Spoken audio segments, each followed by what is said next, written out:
धर से भरी नत नितली भैंस दुही त सैनिटाइजर लगाते दुही बिना दाबी लगाते धर से भरी मत नितनी थोथुन मत न तो उठा ले दाई जो भी धराई न मिला के देता वो सब पीटून में धइले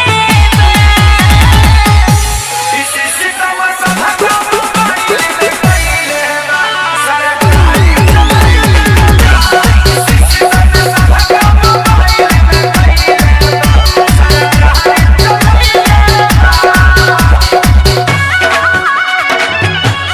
Promote DJ Hyper.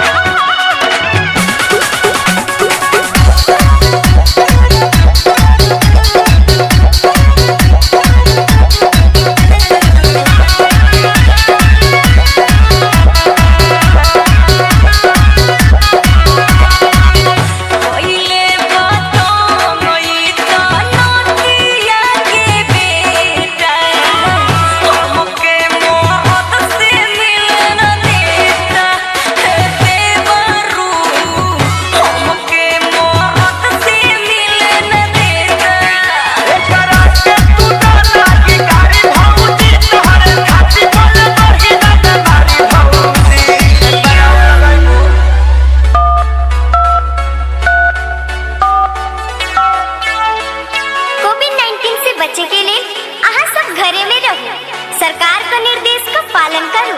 दिन में भर दिन साबुन सरफ से हाथ धो, गरम गरम पानी पियो और हाथ में सैनिटाइजर लगाओ।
कोविड-19 থাকে বাঁচা জনে নিজে বাড়ি থাকুন না হলে গন্ডগোল হয়ে যাবে নিজেকে সাফ রাখুন এইখানে বিনা কাম के ना আসবো नहीं तो पुलिस धसबो थथुन मत न तो उठा ले दाई।